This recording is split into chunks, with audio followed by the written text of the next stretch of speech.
Welcome back my YouTube channel. So आज हम इस वीडियो में डिस्कस करेंगे मैथमेटिक्स फाउंडेशन बैच का लेक्चर नंबर 3, जो हमारा यहाँ पे एवरेज एंड एज चल रहा है। लेक्चर नंबर 3 है, 2 हम करवा चुके हैं। लिंक डिस्क्रिप्शन में देंगे, आप लोग वहाँ से चेकआउट कर लीजिएगा और उस वीडियो को देखने के बाद इस लेक्चर पे आइएगा।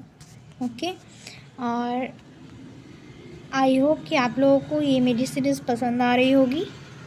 और यूट्यूब पे आप लोगों को ऐसा समझाने कहीं नहीं मिलेगा, क्योंकि वो लोग जितने भी फाउंडेशन बैच चलाते हैं, पढ़ाते हैं, उन लोगों का अलग मेथड रहता है। वो लोग क्वेश्चन के साथ कॉन्सेप्ट बताते हैं, जो बच्चों के माइंड में पूरा इधर उधर होने लगता है, उनको नहीं समझ में आता है। तो आप लोगों को यहाँ पे बिल्कुल ईजी तरीके से समझाएंगे, और जहाँ भी प्रॉब्लम होगा आप लोग कमेंट में ज़रूर बताइएगा। चलिए देखते हैं आज का क्वेश्चन।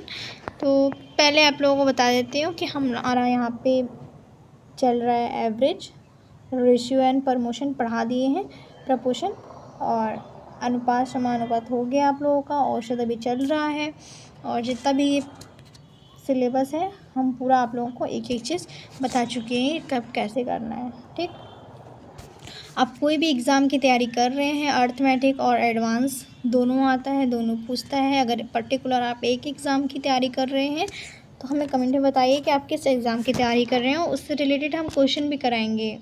ठीक है, तो आप लोग बताइए, उससे रिलेटेड क्वेश्चन हम कराने के लिए तैयार हैं।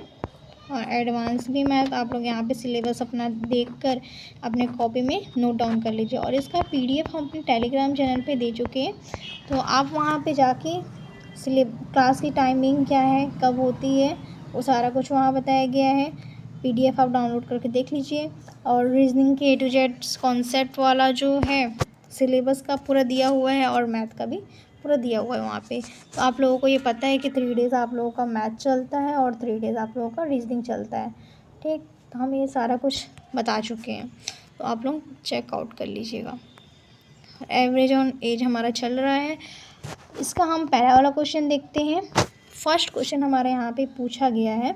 हम यहाँ पे स्लाइड यूज़ कर रहे हैं ताकि आप लोगों का टाइमिंग का बचत हो। ठीक, और हम पहले से ये सारा कुछ लिख कर लाते हैं ताकि आप लोगों को ज़्यादा दिक्कत ना हो, बस समझाना हो और आप लोग समझने में फोकस करिए, फालतू इधर उधर। तो चलिए स्टार्ट करते हैं। हमारा यहाँ पे दिया हुआ है, यदि 12 खिलाड़ियों की औसत उम्र 25 वर्ष है, तो यदि कप्तान की उम्र को भी औसत में शामिल किया जाए तो औसत उम्र 1 वर्ष बढ़ जाती है। कप्तान की उम्र ज्ञात करें। तो नॉर्मल हमें इसका उम्र ज्ञात करना है। हम इसमें 2 मेथड आप लोगों को बताएंगे। फर्स्ट मेथड आप लोगों का ये है, देखिए इसमें नॉर्मली आप लोगों को लिख लेना है इसका एवरेज कितना दिया हुआ है, 12 खिलाड़ी और 25 इसका उम्र है, औसत उम्र। ठीक, तो यहाँ 12 खिलाड़ी हो गए हैं, इसका औसत उम्र कितना है, 25 है।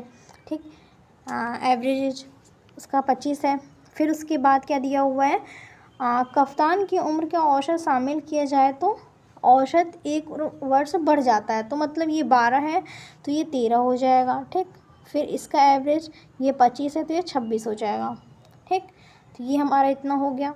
इतना लिखने के बाद आप लोगों को क्या करना है, जितना भी यहाँ पे दिया हुआ है, यहाँ में जितना भी दिया हुआ है इसको हम इनटू करेंगे, गुणा करेंगे इन दोनों का, और गुणा करने में इनको माइनस कर देंगे। जैसे यहाँ पे लिखे हुए हैं 13 गुणे 26, फिर माइनस में 12 गुणे 25। ठीक, फिर इन दोनों को जब हम इनटू करेंगे तो 338 आएगा इन दोनों को करने पे, और यहाँ पे इन दोनों को करेंगे तो 300 आ जाएगा। ठीक, अब इन दोनों को हम माइनस कर देंगे। नॉर्मली माइनस करने पे हमारा कितना आ जाएगा, उम्र 38 साल। तो 38 ईयर यहाँ पे हो जाएगा करेक्ट। फिर बता देती हूँ कैसे करना है।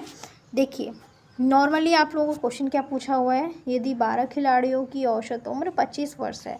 ठीक, यहाँ हमारा 12 खिलाड़ी दिया हुआ है, उनका उम्र हमारा कितना है, 25 वर्ष। ठीक, फिर इसमें बता देता है कि उसकी उम्र जो औसत 25 है और 12 है, उन खिलाड़ियों का ही उम्र औसत 1 वर्ष बढ़ जाती है। तो मतलब जब यहाँ वृद्धि होगी 13, यहाँ पर जब उसका उम्र बढ़ रहा है तो यहाँ भी तो उम्र बढ़ेगा। ठीक, यहाँ एक खिलाड़ी बढ़ रहा है और यहाँ उसका उम्र भी बढ़ रहा है, तो 26 हो जाएगा। ठीक, तो ये 25 और 26, और इन दोनों को नॉर्मली इंटू कर देना है, फिर माइनस कर देना है, बस कुछ नहीं करना है इसमें। तो यहाँ पे आप लोगों का आंसर निकल आएगा 38 वर्ष। अब अगला मेथड देख लेते हैं, यही है। देखिए, अब जैसे कि यहाँ पे 12 खिलाड़ी दिया हुआ है, 25 वर्ष। ठीक, एक उम्र बढ़ जाता है, तो इसलिए आप लोग क्रॉस करना है, क्रॉस मल्टीप्लाई। बता देते हो कैसे करना है सेकंड मेथड में। देखिए, नॉर्मल आप लोगों का दिया हुआ है यहाँ पे 12। ठीक, ये 25 हो गया, ये तो आप लोगों को समझ में आ गया। फिर यहाँ पे 13 है, फिर यहाँ पे 26 है। ठीक, अब यहाँ पे हमें देखना है कि यहाँ पे जो वृद्धि हो रही है 13 12 13 हो रहा है, माइनस तो नहीं हो रहा है, इसमें वृद्धि हो रही है। 13 फिर 14 फिर 15 ऐसे हो जाएगा, तो हमारी वृद्धि हो रही है, तो यहाँ प्लस लगाएंगे। ठीक, और यहाँ भी देख रहे हैं आप, यहाँ भी वृद्धि हो रही है, मतलब 25 से 26, 26 से 27 ऐसे करके, तो यहाँ पे आप प्लस लगाएंगे। ठीक, अगर वृद्धि हो रही है इसके एज में तो हम प्लस लगाएंगे, इसके अकॉर्डिंग ही लगाना है।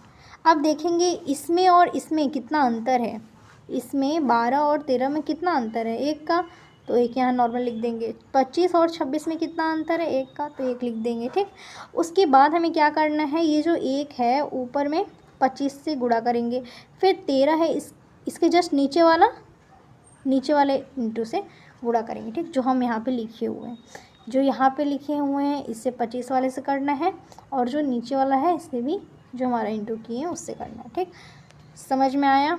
नहीं समझ में आया फिर से बता रही हूँ। देखिए, नॉर्मली आप लोगों को एवरेज ले लेना है, 12 और 25 हो गया। फिर इसको हम एक बढ़ा के लिखे, यहाँ पे क्वेश्चन में दिया हुआ था 1%, तो फिर यहाँ 13 और 26 हो गया। ठीक, अब हमें देखना है कि कितना वर्ष इसमें वृद्धि हो रही, तो 12 से 13 हुआ तो यहाँ प्लस हो जाएगा, क्योंकि यहाँ वृद्धि हो रही है। फिर 25 से 26 तो यहाँ प्लस हो जाएगा। दूसरा हो गया स्टेप। अब तीसरे स्टेप में हमें क्या करना है, अभी देखना है कि यहाँ पे कितना इसके में अंतर है।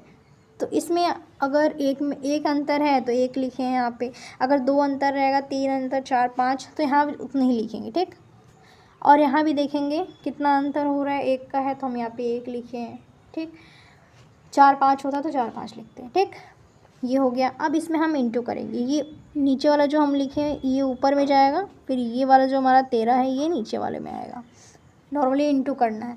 अब देखिए, अब 1 से हम 25 को 1 से गुणा करेंगे तो 25 आएगा, 13 से हम 1 में गुणा करेंगे तो हमारा 13 आएगा।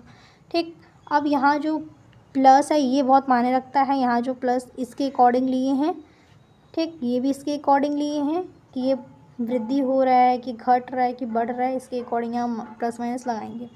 तो यहाँ पे हमारा प्लस है क्योंकि ये बढ़ रहा था, प्लस प्लस हमारा क्या होता है, प्लस होता है, तो यहाँ प्लस लगा देंगे।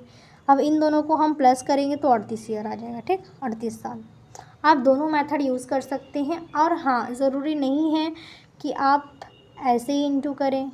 ठीक, आप ऐसे भी कर सकते हैं, ऊपर नीचे होना चाहिए बस।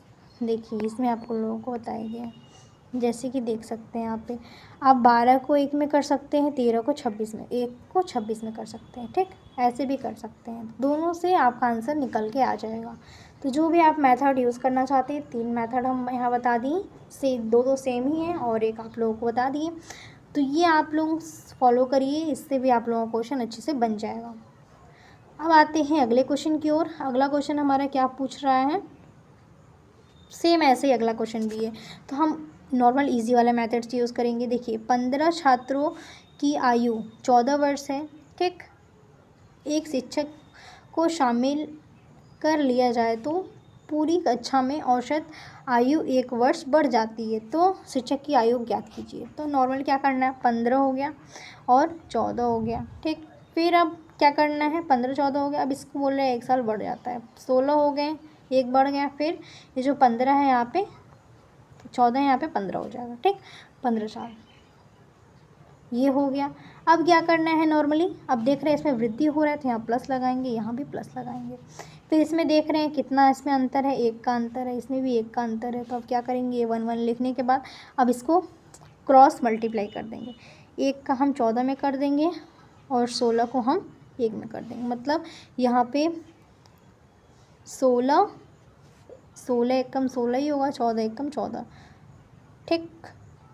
तो हमारा निकल के कितना आ जाएगा, 14 और 16 30 साल आ जाएगा। ठीक, जिसमें 30 हमारा ऑप्शन नंबर सी है। तो यहाँ पे सी फॉर कैट हो जाएगा। ठीक, ऑप्शन नंबर सी हमारा करेक्ट हो जाएगा 30। आप लोगों को समझ में आ गया होगा आई होप।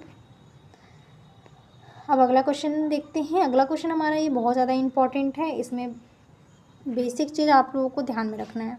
चलिए बताते हैं। यहाँ पे 13 परिणामों की औसत, 13 परिणामों का औसत 42 है और प्रथम 7 परिणामों का औसत 44 है तथा अंतिम 7 परिणामों का औसत 43 हो तो 7वां परिणाम ज्ञात कीजिए। क्वेश्चन फंसाए हैं आप लोगों को। यहाँ पे देखिए, नॉर्मली इसमें कुछ यूज़ नहीं, बहुत इजी है, आप लोग लगा लेंगे इसको मेथड।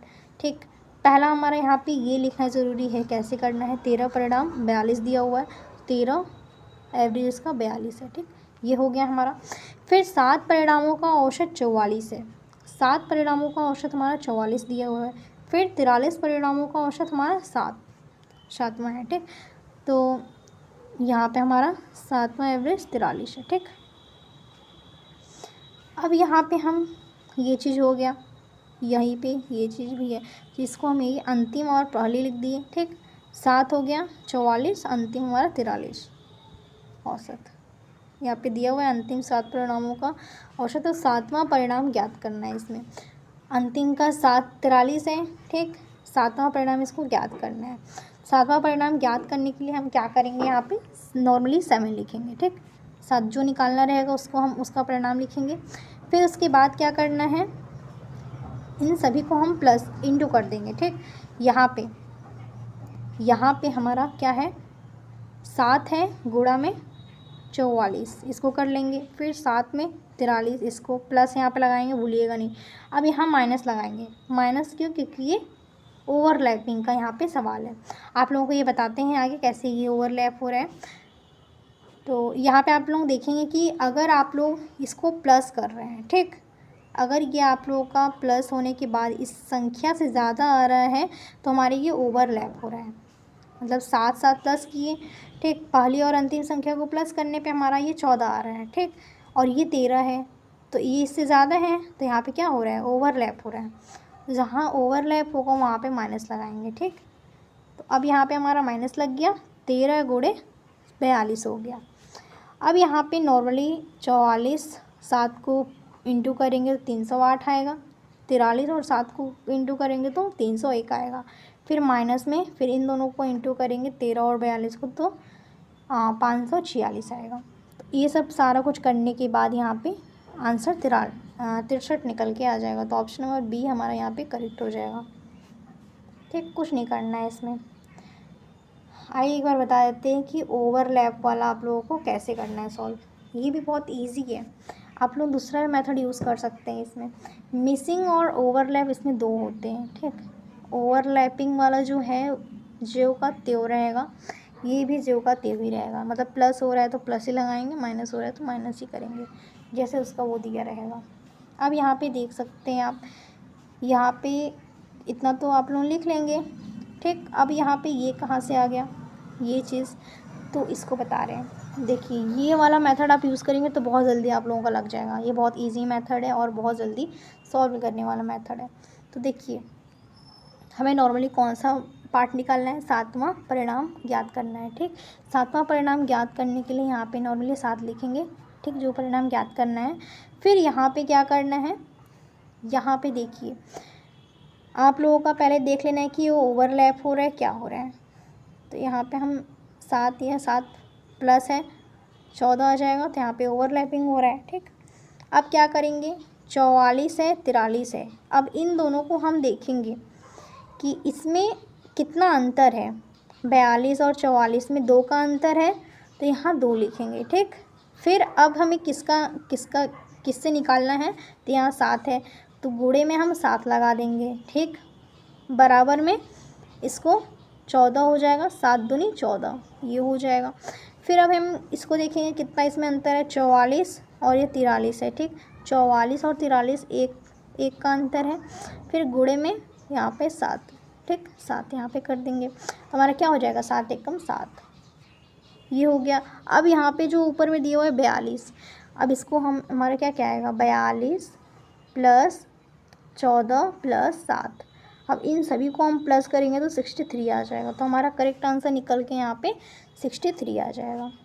समझ में आया? नहीं समझ आया फिर बताते हैं।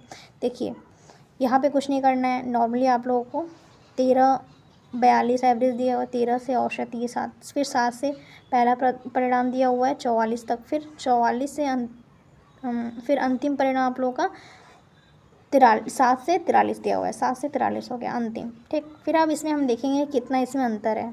जितना अंतर है उसको हम लिख लेंगे और आगे से जितना है उसको हम संख्या को उसके बाद में लिख लेंगे। ठीक, उसके बाद में लिखने के बाद जो भी हमारा आएगा वो हमारा हो जाएगा। फिर उसके बाद सबसे ऊपर में जो संख्या रहेगा उसको भी लिखना है फर्स्ट टाइम, और पूरे को हम प्लस कर देंगे। प्लस करने के बाद जो हमारा संख्या आएगा वो हमारा करेक्ट हो जाएगा। ठीक, चलिए अब एक और क्वेश्चन देख लेते हैं। सेम ऐसा ही है ये भी। 17 परिणामों का औसत 60 है। यदि प्रथम 10 परिणामों का औसत 63 है तथा अंतिम 8 परिणामों का औसत 55 है तो 10वां परिणाम ज्ञात कीजिए। तो इसमें 10वां परिणाम ज्ञात करना है तो हम क्वेश्चन के अकॉर्डिंग चलते हैं। मैं पहले क्या करना है 17 परिणाम जो दिया हुआ है उसका कितना है 60 हो गया। ठीक, 17। फिर अब क्या दिया हुआ है 10वां परिणाम जो हमारा 63, 10वां परिणाम जो है हमारा 63 हो गया। ठीक, अब क्या है 8वां परिणाम हमारा क्या है 55, तो 8वां हमारा क्या है 55, ये हो गया। ठीक, तो यहाँ पे हम नॉर्मली नोट डाउन कर लिए अंतिम और प्रथम हो गया। ठीक, अंतिम हमारा परिणाम 8 से 55 है और प्रथम हमारा कितना है 10 से 63 है, ये हो गया। अब इसके बाद क्या करना है, हाँ आपको क्या बताया है कितना इसमें अंतर है। नॉर्मली हम यहाँ पे 60 जो है 60 को लिख लेंगे, फिर प्लस। अब यहाँ पे देखें कितना इसमें अंतर है, तो यहाँ पे बढ़ोतरी हो रही है 63 से 63, 60 से 63 आया, तो मतलब कितना है 3 का अंतर है, तो यहाँ 3 × 10 लिख देंगे। अब यहाँ पे आप लोगों को देखना है कि यहाँ पे माइनस हो रहा है। ठीक, 63 से 55 आ गया है, तो यहाँ कितना माइनस हो रहा है, यहाँ पे 5 का माइनस है। ठीक, तो यहाँ पे 5 का है तो हम क्या करेंगे, यहाँ पे -5 है तो यहाँ माइनस लगाएंगे। ठीक, अगर यहाँ माइनस जहाँ माइनस हो रहा है तो वहाँ माइनस लगाएंगे। तो यहाँ पे हमारा आप लोग इसको भी देख सकते हैं, यहाँ पे 17 है और इसको हम प्लस किए तो हमारा 18 आ गया। तो यहाँ ओवरलैप हो रहा है, तो ओवरलैप में आप लोग क्या बताए थे माइनस होगा, तो यहाँ ओवरलैप में हम यहाँ पे माइनस लगाएंगे। ठीक, इसको ध्यान में देना है आप लोगों को। 10वां परिणाम निकालना है 60 हो गया। अभी 10 में 3 का गुणा करेंगे तो 30 आ जाएगा। फिर यहाँ माइनस लगाएंगे क्योंकि यहाँ ओवरलैपिंग का सवाल है, ओवरलैप हो रहा है। फिर माइनस 8 5 40, 8 5 40, तो यहाँ 40 हो जाएगा। फिर 50 इसका आंसर आ जाएगा। इन सभी को सॉल्व करेंगे तो 50 हमारा करेक्ट आंसर हो जाएगा। बहुत इजी है, आप लोग इसको लगा लेंगे, 1-2 बार प्रैक्टिस करिए हो जाएगा काम आप लोगों का। फिर अगला क्वेश्चन दिया हुआ है हमारा यहाँ पे देखिए, एक कक्षा के 23 विद्यार्थियों की औसत आयु 14 है, तो अध्यापक की आयु को शामिल कर लेते तो औसत का 2 वर्ष वृद्धि होती है। ये बहुत अच्छा क्वेश्चन है। देखिए सेम वैसा ही है, आप लोग एक बार ट्राई करिए लगाने का। देखिए यहाँ बताते हैं, नॉर्मली आप लोगों को क्या दिया हुआ है 23 विद्यार्थी, 23 है, 23 से कितना दिया हुआ है 14 वर्ष, 14 हो गया। ठीक, अब क्या दिया हुआ है इन दोनों का जो आयु है 2 वर्ष वृद्धि होती है, मतलब 23 से यहाँ पे आप लोगों का वर्ष अध्यापक की शामिल कर लेने पे 2 वर्ष की वृद्धि होती है। तो मतलब यहाँ पे 24 हो जाएगा और यहाँ पे कितना हो जाएगा 16 है तो यहाँ पे 17 हो जाएगा। यहाँ 14 है, 15 16 हो जाएगा। ठीक, क्योंकि यहाँ जो विद्यार्थी है उसकी औसत आयु 14 है। ठीक, तो अध्यापक की आयु को शामिल कर लेने पे औसत की 2 वृद्धि हो जाती है। तो यहाँ जो वृद्धि हो रही है बस एक को हम शामिल कर रहे हैं तो 24 हो गया। अब इसमें वृद्धि जो हो रही है इनके एज में हो रही है। ठीक, तो एज में वृद्धि हो रही है तो हम यहाँ पे क्या लिखेंगे 14 और 16। ठीक, 2 साल का वृद्धि हो रहा है। तो अब यहाँ पे जो है, अब इसमें हम देखेंगे यहाँ पे प्लस है क्योंकि ये बढ़ोतरी हो रहा है तो यहाँ प्लस लगाएंगे, और यहाँ भी बढ़ोतरी हो रहा है तो यहाँ प्लस लगाएंगे। ठीक, हो गया एज में ये लोगों का इंक्रीजिंग हो रही है इसका एज, तो हम यहाँ पे प्लस लगाएंगे। यहाँ भी इंक्रीज़ हो रहा है तो प्लस लगाएंगे। ये दोनों हो गया। अब इसमें क्या करना है, नॉर्मली हमें इंटू करना है। अब यहाँ पे देखेंगे ये कितना इससे बड़ा है 1, और ये कितना है, 2 वर्ष का वृद्धि हुआ है तो 2, ठीक। तो अब इसमें हम इंटू करेंगे, 14 में 1 का गुणा किए तो 14 आया, फिर प्लस 24 का 2 में गुणा करेंगे तो 48 आएगा, ठीक। इन दोनों को हम प्लस करेंगे तो 62 आ जाएगा। तो हमारा करेक्ट आंसर 62 आ जाएगा, डी। बहुत ईजी है, एक बार फिर बता देते हैं आप लोगों को, कुछ नहीं करना है नॉर्मली। देखिए 23 दिया हुआ है, 2 साल का वृद्धि होता है यहाँ पे, 23 का एवरेज 14 साल दिया हुआ है, ठीक। फिर इसमें 24, फिर यहाँ पे 2 साल का वृद्धि हो रहा है तो 16 हो जाएगा। अब इसमें कितना है, 2 साल का वृद्धि है, इसमें देख रहे हैं 1 है, ठीक। तो 1 को हम 14 से लेंगे और 24 को हम 2 से इंटू करेंगे, तो हमारा 14 से 14 में इंटू किए तो 14 आया, फिर 14 से 1 में किए तो 14 आया, फिर 24 को हम 2 से करेंगे तो हमारा 48 आ जाएगा। तो इन दोनों को हम प्लस करेंगे तो 62 आ जाएगा, ठीक। करेक्ट आंसर हमारा 62 हो जाएगा। कुछ नहीं करना है आप लोगों को, नॉर्मली इजी तरीका है ये, इसमें आप लोग ध्यान में रखिएगा, कुछ नहीं करना है, इजी तरीके से आप लोग सॉल्व कर सकते हैं।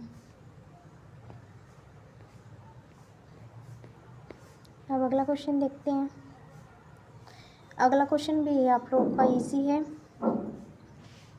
ये वाला क्वेश्चन देखते हैं। अगर कोई चीज़ लगातार आए, ठीक, 5 लगातार विषम संख्याओं और 5 लगातार सम संख्याओं का औसत 9 अंतर है, ठीक। तो कुल 5 लगातार विषम संख्याओं का योग, 5 सम संख्याओं का योग में अंतर बताइए। तो नॉर्मल कुछ नहीं करना है, जितना यहाँ पे 5 जो रिपीट हो रहा है उसको लिख लेंगे और यहाँ पे जितना पूछा हुआ है उसको लिख लेंगे। 5 और 9, ठीक, कितना हो जाएगा 45, 5 9 45, ठीक। 5 9 जा 45, तो 45 हमारा करेक्ट आंसर हो जाएगा। सेम ऐसे इसको भी करना है, आप लोग एक बार ट्राई कर लीजिएगा। तो बस आज का मेरा वीडियो यही समाप्त होता है। इसकी अगला वाला जो क्वेश्चन लाएंगे अगले वाले वीडियो में रहेगा। तो आज का ये वीडियो आप लोगों को कैसा लगा कमेंट में ज़रूर बताइएगा। थैंक यू फॉर वॉचिंग, मिलते हैं अगले वीडियो में। और इसका PDF आप लोगों को टेलीग्राम चैनल पे मिल जाएगा, ये सारा कुछ आप लोगों को मिल जाएगा वहाँ पे, तो आप लोग एक बार चेकआउट कर लीजिएगा। चलिए मिलते हैं अगले वीडियो में।